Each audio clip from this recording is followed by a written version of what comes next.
Sahabat Amal Bandung, kita kembali berjumpa dalam rangkaian kegiatan podcast Amasis di episode yang ke-8 ini, yaitu kita akan berbicara tentang bisnis kuliner ini dan bagaimana strategi pengembangan bisnis kuliner. Ini kita sudah kedatangan tamu yang akan sharing banyak mengenai strategi pengembangan bisnis di bidang kuliner. Telah hadir di antara kita Ibu Hilda Natania Garcia, yang biasa dipanggil dengan Ibu Hilda. Beliau Promotion and Marketing Supervisor di Amanda Brownies. Siapa yang nggak tahu tentang Amanda? Dan nanti kita akan banyak berbincang bedah mengenai Amanda Brownies ini, bagaimana pengembangannya sampai masih bertahan, berkembang hingga sekarang. Selamat pagi, ya ini tappingnya pagi ya Bu Hilda. Selamat pagi Bu. Baik Bu Hilda, mungkin kita di awal ini kita ngobrolin ini dulu kali ya. Mungkin ada beberapa yang belum kenal tentang sejarahnya gitu ya, tentang Amanda Brownies ini. Mungkin bisa diceritakan sedikit Bu tentang sejarahnya Amanda Brownies ini Bu. Amanda Brownies ini kita mulai dari tahun 2000 ya Bu. Mungkin dulu sempat ngalamin lagi antri-antri yang masih dibatasin gitu kan, betul. Produksi semuanya terbatas. Kita mulai dari tahun 2000 dan ini berawal dari perusahaan keluarga, jadi kayak resep keluarga lah, betul, gitu. Kemudian selaku founder kan almarhum dulu kerjanya di PT Pos ya, betul, Bapak tuh. Betul. Jadi sering ada acara, betul. Akhirnya banyak yang pesen. Kepikiran lah sama Pak Joko, anak pertamanya gitu, untuk buka usaha brownies. Tapi brownies kan biasanya dipanggang nih Bu. Betul. Nah ini yang uniknya sebenarnya ini bolu coklat, tapi kita sebut brownies kukus karena kalau kata orang Sunda bantet ya itu, tapi fluffy gitu dalamnya lembut gitu ya. Akhirnya kepikiran untuk buka usaha. Jadi Amanda ini awalnya singkatannya ada juga Bu, anak mantu damai. Beneran itu? Iya. Jadi saya kira hanya ini aja ya. Iya, banyak yang nyangka anaknya Bu Syukur tuh perempuan namanya Amanda. Iya. Tapi anaknya 4 laki-laki semua Bu. Iya. Anaknya 4 laki-laki semua dan sekarang semuanya menjadi direksi di Amanda Brownies. Jadi betul-betul perusahaan keluarga. Iya betul. Jadi anak mantu damai itu karena dulu memang belum rekrut karyawan yang ngebantuin anak-anaknya sama mantu-mantunya. Jadi itu doa seorang ibu lah gitu. Itu berawal dari situ kita mengawali di, kalau ibu lewat Jalan Ranca Bolang Margahayu itu ada warteg kecil. Kita dulu di situ sampai ada Trans TV ngeliput sampai didatengin Pak RT Pak RW Bu. Karena macet tiap hari antriannya sangat panjang ya Bu ya. Akhirnya dari situ viral sampai kita buka toko di Jalan Ranca Bolang sebelah sananya gitu. Kemudian buka pabrik sampai sekarang sudah ada 118 outlet. 118 outlet tersebar di seluruh Indonesia. 8 wilayah lah. 8 wilayah besar. Mungkin bisa disebutkan Bu 8 wilayahnya itu? Kota Bandung ya, Jawa Barat, Jawa Timur, Jawa Tengah, kemudian Palembang, Medan, Makassar, Pontianak. Wow. Kalau dengar kota-kotanya, daerahnya ini daerah semua daerah kuliner yang sudah ada pemain-pemain lokal ya, yang sudah sangat terkenal. Kalimantan juga sudah ada, Samarinda, Balikpapan. Kebetulan hari ini lagi grand opening di Siantan, Pontianak Utara. Yang ke-118. Dan sahabat Amah yang tadi sudah saya obrolkan di awal dengan Ibu Hilda sebelum kita obrolkan di podcast ini adalah ternyata Amanda Brownies ini semuanya adalah cabang. Betul. Jadi bukan franchise. Iya. Oke, nah ini juga mungkin bisa diceritakan Bu, bedanya apa atau strateginya kenapa memilih untuk mengembangkan bisnis kuliner ini cabang, bukan franchise. Dan tadi kalau disebutkan kota-kotanya ini istilahnya itu pendatang ya Bu ya, dan di kota tersebut sudah banyak pemain yang lokal yang sangat-sangat terkenal. Kayak misalnya Medan mau ada Bolu Meranti dan yang lainnya misalnya. Nah itu gimana Bu? Si sistem franchise ini Bu dari awal saya join itu sampai sekarang masih banyak yang ingin franchise, baik dalam negeri, luar negeri, Papua segala macam. Cuman pertimbangannya pernah saya tanyakan ke Pak Joko sendiri sebagai direktur utama, Pak, kita franchise aja yuk. Kalau franchise kan cepet ya Bu, bisa ribuan langsung gitu kan. Udah Pak, kita ini aja. Cuman dari pemilik sendiri, saya terlalu sayang dengan merek ini katanya. Jadi udahlah, kita manajemennya pusatnya di Bandung, kita rekrut dari awal, rekrut putra daerah segala macam, kita bantu untuk orang kerja. Saya lebih senang seperti itu. Karena apa? Karena brand ini mahal. Saya dari nol banget. Kalau franchise betul ada, biasanya memang franchise ada SOP-nya ya Bu ya, kita harus jualan segala macam. Tapi kita tidak menjamin brand kita dijaga sebagaimana mestinya atau tidak gitu. Jadi Bapak lebih kepengen kita yang jagain brand, kita yang build dari nol, akhirnya diputuskan untuk tidak franchise. Nah ini membuka outlet dan juga membuka pabrik. Iya. Pasti bukan hal yang mudah ya. Betul. Ya. Nah itu mungkin bisa di sharingkan juga ini. Gimana nih, apakah kan kalau waralaba misalnya harus observasi pasar terlebih dahulu dia memungkinkan atau tidak. Nah ini biasanya yang dilakukan seperti apa? Karena ini istilahnya kan betul-betul membuka lahan di baru gitu ya ini. Ya, kita ada tim business development sendiri Bu. Pastinya kita dengar dari beberapa istilahnya dari beberapa divisi ada masukan. Bisdev kayak ini bagus nih Pak, potensial wilayahnya. Misalkan kita buka Pontianak. Pontianak kan agak kurang kedengeran ya Bu ya sebelum mau dijadikan IKN. Iya. Itu agak kurang kedengeran, tapi ternyata pas kita visit Bisdev ke sana, kemudian ada demand juga. Terus kita juga kan ada customer service, call center segala macam. Pontianak buka dong dari masukan konsumen. Jadi demandnya ada dulu. Sudah ada permintaan. Sudah ada permintaan. Kemudian tim Bisdev kita berangkat ke sana. Pas dilihat, oh kulinernya banyak ternyata. Sudah seperti Bandung, Pontianak itu gitu. Kemudian sampai ada yang dia buka just tip. Dia sering ke Bandung, ambil makanan Bandung, jualan di Pontianak gitu. Dari masukan-masukan beberapa reseller kita juga jadi satu masukan yang kita buka aja deh di sana. Dan ternyata alhamdulillah marketnya memang baik gitu. Jadi ada tim Bisdev sendiri. Ada Bisdev sendiri yang analisa, terlebih dahulu. Kemudian ada demand-nya juga dari konsumen. Berdasarkan dari demand yang sudah sudah dipelajari terlebih dahulu ya. Nah, kemudian kalau misalnya apakah di setiap kota itu sama Bu, istilahnya layanannya, produknya, kemudian kapasitasnya itu apakah sama? Artinya besarnya gitu ya, itu ataukah menyesuaikan dengan? Kalau itu semuanya menyesuaikan, seperti pabriknya Pontianak karena hanya membawahi 3 outlet, beda dengan pabriknya di Surabaya, tentunya kapasitasnya lebih besar. Yang sama itu pelayanannya karena kita training dari pusat. Pelayanan ke konsumennya sama, seragam, produk standarisasinya sama. Karena tim R&D kita ada training ke sana langsung. Tim-tim yang baru gitu, jadi beberapa bulan. Jadi standarisasi produknya sama, pelayanannya sama, yang beda hanya di kapasitas saja. Kalau produk sendiri ada memang beberapa tahun terakhir ini ada memang yang memang kita kembangkan di wilayah itu. Misalkan si Pontianak kan terkenal sempat ada nanasnya katanya.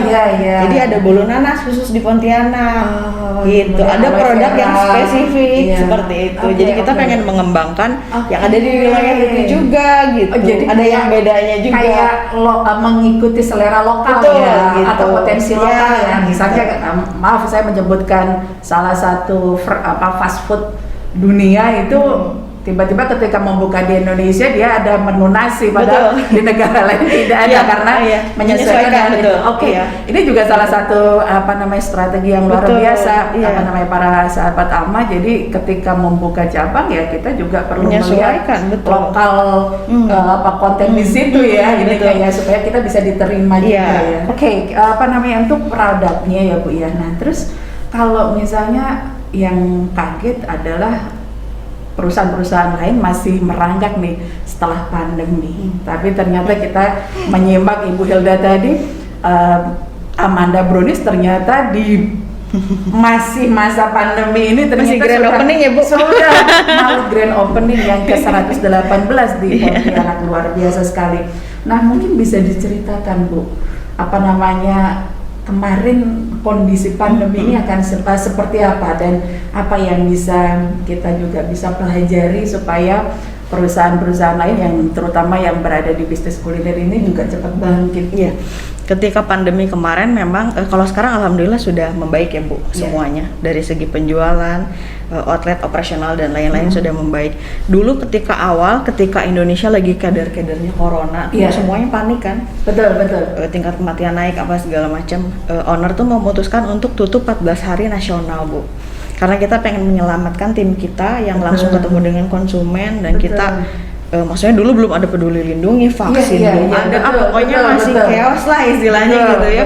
Jadi keputusannya direksi adalah udah kita tutup 14 hari, semuanya WFH, tutup nasional, pabrik juga tutup. Nah, di situ kita drop, Bu.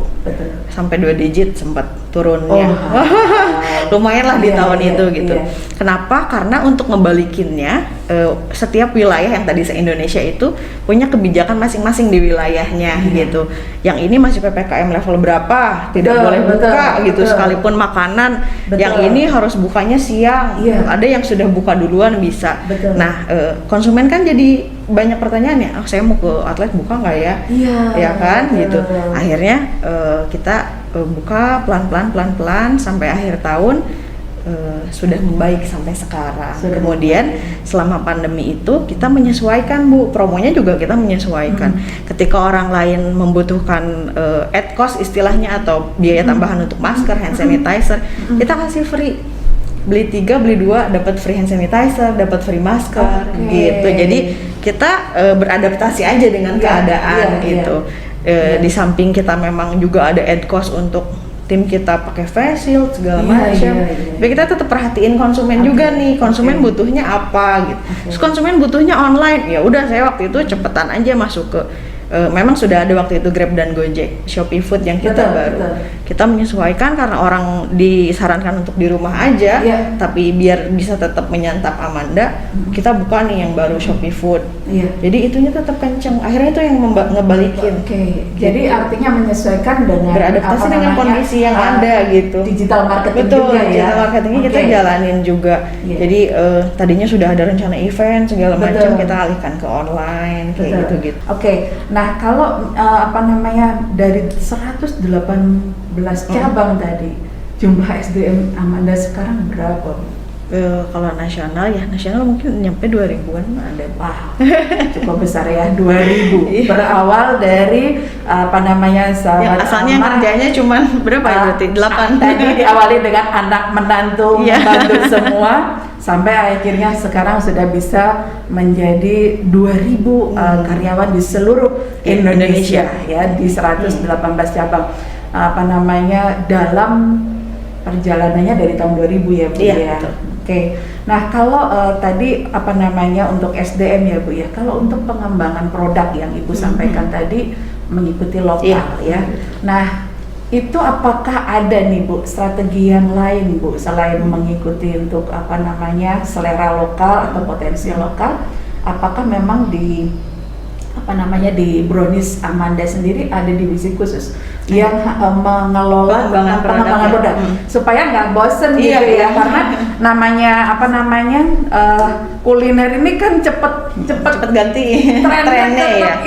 Itu ya, Bu ya, cepat berubah. Nah, itu gimana, Bu, strategi? Kita ada tim R&D sendiri, Bu, tim research development. Jadi dia sering ikut seminar, kemudian dia sering main, lihat bakery lain segala macam. Dia mengikuti perkembangan juga. Nah, kita suka ada nih produk-produk tematik. Kita sempat keluarkan brownies choco melted karena katanya kalau anak muda beli nih, masuk anak-anak kuliahan misalkan, kebanyakan karena porsinya besar kan, family pack gitu ya. Nah, akhirnya kita kepikiran untuk untuk yang generasi yang kita bikin yang personal size, bentuknya choco melted. Tapi itu hanya sekitar 3 bulan. Jadi cuman shocking produk aja.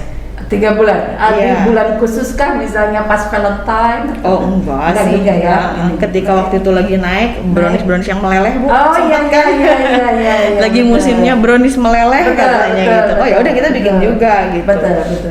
Brownies meleleh kita bikin juga. Iya. Ngikutin tren ada sih yang kayak Ngikutin. gitu, shopping produk cuma 3 bulan. Mungkin nanti bulan puasa kita keluarkan juga yang khusus rasa kurma atau apa. Itu selalu ada. Ada tematiknya ya. Ada tematik. Oke. Jadi kalau perkembangannya dalam produk ya berawal dari hanya brownies kukus Iya. atau bolu bantat itu kalau boleh diinventaris sudah berapa item yang diproduksi? Kalau sekarang kan nyampe di 40-an ya Bu ya. Karena kita ada pastry juga, ada cheese roll, pisang bolen, ada produk keringan juga, brownies kering. Sudah ada sekitar 40 sekarang. Ada bolunya juga. Ya, sahabat Ama tadi yang menarik adalah ya disampaikan Bu Hilda, Amanda juga sudah memperhatikan tentang perubahan generasi ya. Ternyata kalau dulu Amanda identiknya dengan para mungkin generasi X mungkin ya, generasi baby boomers atau X. Nah sekarang mungkin milenial masuk ya. Tapi sekarang udah masuk Z. Dan ternyata Amanda juga mengikuti selera, mengikuti selera supaya tidak ditinggalkan oleh pelanggan dan menggait pelanggan baru ya. Biar dia ingat terus Bu, kalau dia udah jadi ibu, oh ya dulu saya pernah beli gitu. Baik, nah kalau ini Bu, pengembangan selanjutnya nih Bu, Amanda ini apakah kadang-kadang gini sahabat Ama, ada yang ketika bisnisnya sudah mulai naik, kadang-kadang tergoda untuk melihat potensi yang lain gitu ya, di luar kuliner gitu. Nah, ini apakah Amanda juga ada ini jalur ke sana gitu, dan kalau apakah dari sudah dimulai juga? Kita kebetulan sudah dimulai Bu. Kita punya beberapa unit bisnis. Kalau Ibu tahu air mineral Hevit, nah itu by Amanda juga. Kita bikin perusahaan air mineral, kemudian kita bikin juga produk coklat bubuk namanya Kokona. Itu ada coklat yang diseduhnya juga. Ibu bisa dapat nanti produknya di seluruh outlet Amanda. Kita sudah ada produk Kokona. Kemudian kita punya peternakan ayam juga, ayam petelur di Karembi Farm. Gitu ada juga. Kemudian kita akan mengembangkan retail juga. Jadi Amanda nanti akan masuk ke retail biar bisa lebih ke seluruh Indonesia. Yang produknya mungkin ya bisa tahan lebih lama ya, produk ringan gitu, masuk ke retail juga. Kemudian kita juga mau ada supermarket Bu di Subang, namanya Amanda Mart. Jadi memang sudah cukup banyak sih unit bisnisnya, dan sebagian besar itu unit bisnis yang kita kelola itu adalah beberapa yang bahan bakunya untuk pembuatan brownies seperti telur, air mineral, kemudian coklat bubuk, gitu. Biar hulu ke hilir lah. Betul. Jadi supaya pengembangannya tidak terlalu jauh ya, gitu. Dan akhirnya saling menguatkan antara unit bisnis ya. Karena ada beberapa kasus ketika pengembangannya sangat berbeda, ini mereka juga butuh waktu untuk belajar gitu ya. Tapi ini karena sudah ada kebutuhan di internal, kenapa tidak untuk bisa membuka unit bisnis baru ya Bu ya. Dan ternyata hasilnya juga sudah sudah terasa. Apakah terjadi efisiensi juga Bu dengan disuplai oleh internal Bu? Oh iya pasti Bu. Karena kan kita lebih tahu dapur kita sendiri ya. Kalau sesama internal, ini masuknya segini, akan ideal dengan segini gitu. Jadi itu pastilah ngebantu, sangat membantu karena punya kita sendiri ya, bukan punya orang lain. Kecuali yang memang komoditi utama seperti terigu apa itu udah ada vendornya sendiri gitu. Yang kita bisa bantu yang dari kita ya akan terjadi efisiensi pasti. Baik. Nah ini kalau dari kita udah bicara produk, sudah bicara tentang marketing, bagaimana meningkatkan brand awareness-nya, kemudian strategi pengembangan SDM. Kalau boleh dibilang ya Bu ya, dilihat masalah terbesar apa sih yang sering dihadapi untuk pengembangan bisnis kuliner itu, supaya kita bisa sedikit belajar juga. Yang sering kali nih yang perlu kita kita kuatkan gitu ya supaya kita untuk bisnis kuliner ini bisa bertahan lebih panjang, apa ya Bu ya kuncinya ya Bu, ya? Kalau boleh kalau beberapa pengalaman dari Amanda, beberapa istilahnya yang threat ya Bu ya, yang ancaman gitu ke kita. Kalau kompetitor sih sebetulnya tidak terlalu, karena memang untuk di kategori brownie sendiri alhamdulillah kita masih pionir lah istilahnya betul. Tapi ketika ada beberapa tren ya mungkin akan mengurangi market share kita juga.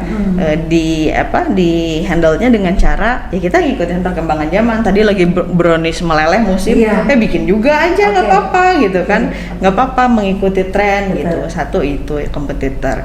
Yang kedua mungkin karena kita memang tidak ini ya Bu, untuk ke si reseller kita tidak ada ikatan franchise gitu. Ada aja sih beberapa yang agak-agak dia ada curang gitu, mungkin hapus expire atau apa. Balik lagi ke tugas kita yang lebih bisa harus campaign bahwa pembelian di outlet resmi lebih terjamin gitu untuk kualitasnya gitu. Paling hanya di situ aja sih, sama karena kan kita produknya tanpa bahan pengawet ya. Jadi si daya tahannya tidak terlalu lama gitu, hanya 3-4 hari di suhu ruang, kemudian masuk kulkas 7 hari. Agak sulit pengembangannya kalau kita mau open booth di luar negeri gitu, kayak gitu-gitu. Itu susahnya gitu kan ya. Meskipun hand carry kan harus betul-betul produknya, lebih ke sulit pengembangan ke luar negerinya kayak gitu. Jadi kayak kalau buka di luar tuh harus langsung pabrik gitu bukanya. Baik. Lebih kayak gitu aja sih. Jadi selebihnya sih masih bisa terhandle dengan baik. Jadi kalau untuk supaya bisa bertahan di bisnis kuliner ini terbukti sudah 22 tahun ya. 22 tahun ini konsistensi, menjaga konsistensi untuk mengikuti tren dan juga menjaga kualitas produk itu yang harus di ini ya. Kemarin ketika pandemi karena ada beberapa bahan baku yang dari luar tuh pengiriman terhambat Bu. Betul. Bahan baku tuh ada beberapa yang nggak ada. Akhirnya apa? Tim R&D kita nih yang cari penggantinya gitu, harus cepat bener-bener. Ini gimana caranya biar tetap produksi, konsumen kita tetap happy, yang dia pengen itu variannya ada, harus tetap cari gantinya nih. Gimana caranya? Karena kemarin jujur beberapa substitusinya kemarin sempat pas pandemi itu yang terbesar kami itu bahan bakunya supply-nya agak karena pengirimannya kan lockdown di beberapa wilayah di luar negeri, nggak boleh kirim, cukainya lama, gitu aja sih. Nah, artinya ini tim ini juga harus dijaga semangatnya harus dijaga loyalitasnya juga. Nah, apalagi sekarang juga variasi generasi di sebuah perusahaan juga cukup ini ya Bu ya, cukup lagi udah 20 tahun ya Bu. Ada yang udah lama. Ada yang gimana nih Bu untuk menjaga SDM-nya spirit di internal sendiri sehingga mau juga semua SDM untuk tetap berinovasi, untuk tetap menjaga semangatnya. Itu gimana itu Bu? Kalau kita memang di Amanda sendiri, kalau memang perusahaan keluarga yang menurut saya sangat memperhatikan karyawan ya Bu. Dari tadi saya sampaikan ketika pandemi itu tutup 14 hari kan sebetulnya kalau kita mungkin, kalau saya jadi Pak Joko belum tentu saya mau bisa seperti itu Bu, bilang Bu omset 14 hari. Betul. Cuman saya bilang Pak yakin Pak, karena kita marketing ya. Saya takut ditanyain nanti. Betul. Targetnya gimana gitu. Aduh hilang 14 hari loh gitu. Tapi Bapak mengenyampingkan itu demi kesehatan timnya gitu demi kesehatan karyawannya gitu. Termasuk saya sekarang kondisi hamil Bu. Yang hamil itu di WFH kan ketika si Omicron ini naik. Full WFH sampai lahiran Bu, nggak main-main, tetap digaji Bu. Jadi sangat memperhatikan dari segi segala macam ya. Dari situ aja udah karyawan, saya harus feedback lebih ke perusahaan. Satu itu, yang kedua kita sering ada training, webinar untuk jaga skillnya mereka. Yang ketiga suka ada reward berupa undian umroh tiap tahun Bu. Jadi anak-anak kalau yang sudah masa kerja 3 tahun ke atas boleh ikut undian. Iya. Tiap tahun naik terus nih kuotanya. Sudah 2 tahun ini nggak ada karena nggak boleh. Iya, boleh, kan, betul. gitu. Jadi Betul. kalau dulu dari awal ada Amanda itu tiap tahun naik. Misalkan tahun ini 5 orang, tahun depannya, dan itu tiap wilayah kita ada. Iya, Gitu, menjaganya di situ. Jadi Baik. mungkin anak-anak juga saking semangatnya, wih saya juga semangat deh kerjanya, pengen ikutan undian, kemudian perusahaan memperhatikan juga gitu. Ada tunjangan untuk anak sekolah juga gitu. Betul. Dari segi kayak gitu aja udah menurut saya bikin loyalitas mereka naik. Oke. Jadi apa namanya, imbalan ini sifatnya ada material maupun non material, Betul, ya, betul, dan ya. itu akhirnya bisa semakin mengikat Iya. meningkatkan loyalitas Iya. dari semua karyawan, dan dampaknya inovasi Iya. Ada semakin terus. ya, karena tadi misalnya fasilitas training, fasilitas ada webinar, semua. akhirnya semuanya Iya. bisa bertumbuh ya Iya. ininya. Baik. Terakhir ini Bu, dari Bu Hilda, pesan buat sahabat Aman yang sedang merintis usaha. untuk usaha kuliner nih.